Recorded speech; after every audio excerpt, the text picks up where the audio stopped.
Hello everyone, আসসালামু আলাইকুম। তো সবাই কেমন আছেন? আশা করি সব ভালো আছেন। নতুন একটা ব্লগে সবাইকে ওয়েলকাম। আজকে ঠিক ২ বছর আগে আমার মেয়ে আমার কুল জুড়ে পৃথিবীতে এসেছিল। আমার মেয়েকে পেয়ে আমি ধন্য। তো আমার রাজকন্যার জন্য ছোট একটা কেক নিয়ে আসলাম কাটার জন্য। আমার রাজকন্যা কেটে নিয়েছে। ছোট একটা কেক ঘরোয়াভাবে কেটে নিলাম। কেকটা খেয়ে তারপর আম্মু রান্না বসিয়ে দিয়েছে বিরিয়ানি রান্নার জন্য জন্মদিন উপলক্ষে। তো অনেকে জানতে চেয়েছিলেন যে বিফ বিরিয়ানিটা কিভাবে রান্না করে। তাদের জন্য পুরো রেসিপিটা আবারও শেয়ার করছি। আশা করি পুরো রেসিপিটা দেখবেন। তো এখানে পরিমাণ মতো মশলার গুঁড়া অ্যাড করে দিয়েছে বিরিয়ানির মশলা। তো এখানে আদা রসুন পেস্ট 2 চামচ আদা 2 চামচ রসুন 3 চামচ আদা বাটা দিয়ে দিয়েছে। 1 চামচ মরিচের গুঁড়া 1 চামচ ধনিয়ার গুঁড়া দিয়ে দিয়েছে। এখন ম্যারিনেট করে নেবে। আর 1.5 কেজি বিফ নিয়েছে রান্নার জন্য। এখন স্বাদ অনুযায়ী তেল অ্যাড করে দিচ্ছে। আপনাদের অনুযায়ী তেল অ্যাড করে দিবে। এখন স্বাদ মতো লবণ দিয়ে দিবে। ম্যারিনেট করে এটাকে আধা ঘন্টা রেখে দিতে হবে মাংসের সাথে যেন মশলাগুলো মিক্সড হয়।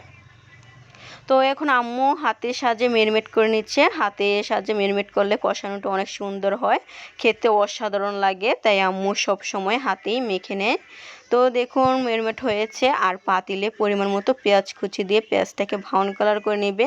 অনেকে আবার বলবেন যে পাতাগুলো কি পাতা? এই পাতাগুলো কি আমাদের এদিকে পায়েস পাতা ও পোলাও পাতা বলা হয়। অন্য কি অঞ্চলে কি পাতা নামে চেনে আমি জানি না, অবশ্যই কমেন্ট করে জানাবেন। এখন বিফটাকে অ্যাড করে দিয়েছে। বিফটা এখন কষিয়ে নিতে হবে। দেখুন বিফটাকে নেড়ে ছেড়ে মিক্স করে নিচ্ছে। বিফটাও দেখতে কি অসাধারণ লাগছে। মশলা কি সুন্দর একটা কালার এসেছে মরিচের গুঁড়া দেওয়াতে। তো এখন বিফটা যখন তেল উপরে বেশি উঠবে তখন চালগুলো অ্যাড করে দিতে হবে। পাতিলে লেগে যাবে তখন এই পর্যায়ে চাউলগুলো দিয়ে দিতে হবে। মাংসগুলো সিদ্ধ হয়ে এসেছে। অসাধারণ লাগছে দেখতে, এখন কি সুন্দর লাগছে কালারটা। অবশ্যই কমেন্ট করে জানাবেন আমার মায়ের হাতের স্পেশাল বিফ রান্নার রেসিপিটা কেমন হয়েছে। আপনাদের কমেন্টে নতুন নতুন ভিডিও আমার জন্য তো লাগবে। এখন চাউলগুলো অ্যাড করে দিয়েছে। দিয়ে এখন মাংস চাউল একসাথে মিক্স করে চাউলগুলোকে ভাজতে হবে। দেখুন আম্মু চাউলগুলোকে নেড়ে ছেড়ে ভেজে নিচ্ছে।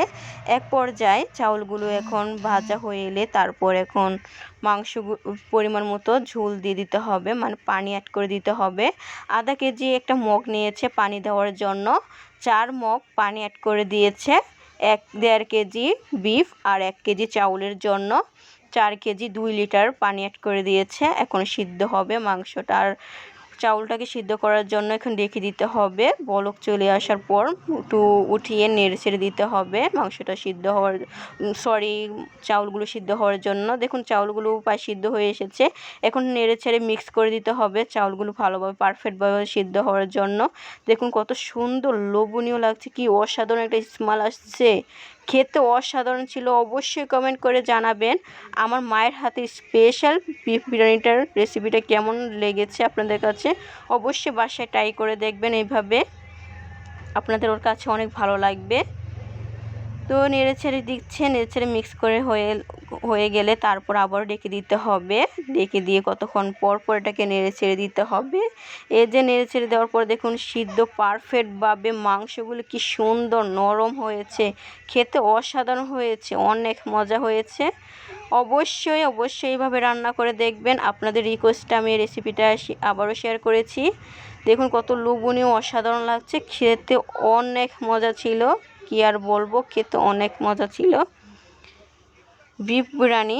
তো সালাদ, অন্যদিকে আমি সালাদ কেটে নিলাম খাওয়ার জন্য। ছোট ঘরোয়াভাবেই একটা অনুষ্ঠান করলাম মেয়ের জন্মদিনে। আমার মেয়ের জন্য সবাই দোয়া করবেন প্রাণ ভরে। আমার মেয়ে যেন সামনে আরও অনেক কিছু করতে পারে, জ্ঞান বুদ্ধি যেন আর ভালো হয়।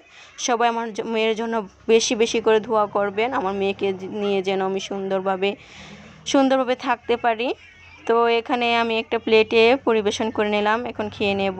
দেখুন সালাদ, টমেটো, লেবু কেটে নিয়েছি। আর মাংস দিয়ে বিফ বিরিয়ানিটা খেতে অসাধারণ ছিল। আজকের রেসিপিটি ও ভিডিওটি এখানে শেষ করছি। সবাই ভালো থাকবেন, সুস্থ থাকবেন। আল্লাহ হাফেজ।